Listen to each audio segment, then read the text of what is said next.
Masachet Nedarim résumé du Daf Samech Aleph. La Gemara se rapportait sur la Mishnah qui avait dit à distinguer dans un Neder que quelqu'un a fait pour aujourd'hui. Le Neder se termine à la fin de la journée, à la nuit, tandis que s'il a dit pour un jour, une unité de jour, là, ça dure 24 heures.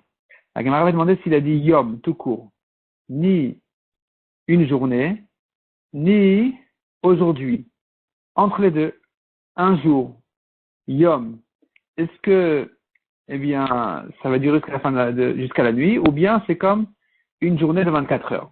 La Gemara ne répond pas à cette question. La Gemara essaie de prouver de la Mishnah ou d'autres preuves. Finalement, la Gemara repousse toutes les preuves, et donc c'est resté en question. Le Rindi peut être marmire dans le doute. Deuxième question, la Gemara demande, un homme qui dit ce Yovel. Ce Yovel, je ne bois pas de vin. Yovel, c'est donc la 50e année. Et il faut savoir, est-ce que la 50e année elle-même, elle inclut dans le Neder ou exclut? La Gemara ramène que c'est une marloquette entre Rabbi Yehuda et Chachamim, à savoir dans le compte des 7 années qui suivent le Yovel, est-ce que ça commence par le Yovel lui-même, donc ce sera la 56e année, la Shemitah suivante, ou non? Ou bien le Yovel ne rentre pas dans le compte, et donc ce sera la 50e année, la Shemitah suivante. La Gemara dit qu'en réalité, ça dépendra de cette question. Si tu dis que le Yovel, il est déjà dans la Shemitah, dans les 7 ans suivants, alors le Yovel, il aura le droit de boire du vin au Yovel. Parce que c'est déjà plus dans cette unité-là de 50 ans. Si par contre, tu me dis, le Yovel, c'est la 50e année, la 51e année, on recommence les années de Shemitah, alors le Yovel, il appartient aux premières années, donc il sera interdit pendant le Yovel aussi. La Gemara ensuite dit, un homme qui dit, jusqu'à Pnei Pessah. C'est-à-dire comme ça, un homme qui fait un éder jusqu'à Pessah, c'est jusqu'à ce que ça se commence. Si maintenant il dit jusqu'à Pnei Pessah, jusqu'à la face de Pessah, Pnei, ça peut se comprendre jusqu'au début, ça peut se comprendre jusqu'à la fin. Et donc, nous avons là-dessus une marloquette, est-ce que ça va jusqu'au début, jusqu'à la fin? Et donc, la Gemara explique la marloquette en réalité, le fond de la marloquette est de savoir, est-ce qu'un homme, il veut se rentrer dans un doute, il veut s'interdire dans le doute de son langage, ou non, il veut pas rentrer dans des problèmes, il veut pas rentrer dans des doutes, et donc, il serait permis parce qu'il n'avait pas l'intention d'inclure ça dans son éder, là où il y a lieu de se douter si c'est inclus dans l'éder ou pas. Et donc, dans notre Mishnah, on a vu que selon Rabbi Meir, un homme s'exclut du Safek, et donc il sera permis pendant Pessah. Selon Rabbi Yossi, au contraire, il interdit jusqu'à la fin de Pessah. La Gemara demande, contre ça, nous avons dans Kiddushin, une Mishnah qui dit le contraire. Si tu peux te demander, un homme qui a été Mekadesh sa fille à quelqu'un, il a reçu des Kiddushin pour sa fille, il a plusieurs filles, on se demande c'est laquelle.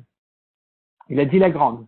On ne sait pas si la grande, ça veut dire la plus grande, ou bien toutes sauf la plus petite peuvent s'appeler la grande.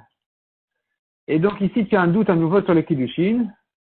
Et là, nous voyons le contraire, que selon Rabbi Meir, elles sont toutes interdites, sauf la plus petite. Selon Rabbi Yossi, elles sont toutes permises, sauf la plus grande.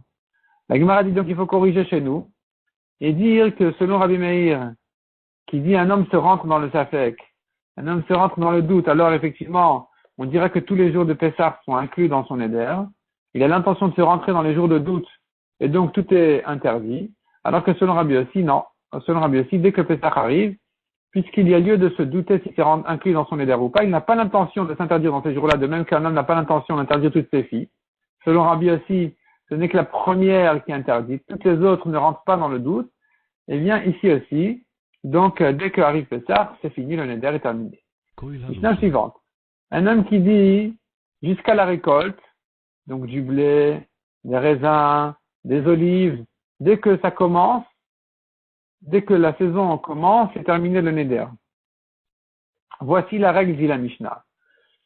Toute chose qui a une date fixe et une durée précise, quand il dit est-ce que ça arrive, dès que ça arrive, comme Pessah, c'est terminé le neder. Mais s'il dit jusqu'à ce que soit Pessah, alors Pessah est inclus dans le neder. Mais une chose dont les dates ne sont pas très définies, comme les saisons des récoltes, etc. Ici aussi bien, s'il a dit jusqu'à ce que ça arrive, que jusqu'à ce que ce soit, il n'a l'intention que de les interdire jusqu'à ce que ça commence. La Mishnah continue et dit, si maintenant il a dit jusqu'au kaït, c'est le moment où on coupe les figues. On récolte les figues. Ça s'appelle kaït. Kotes, il coupe les figues. Ici, dès que les gens commencent à remplir leur panier de figues, c'est que la saison a commencé.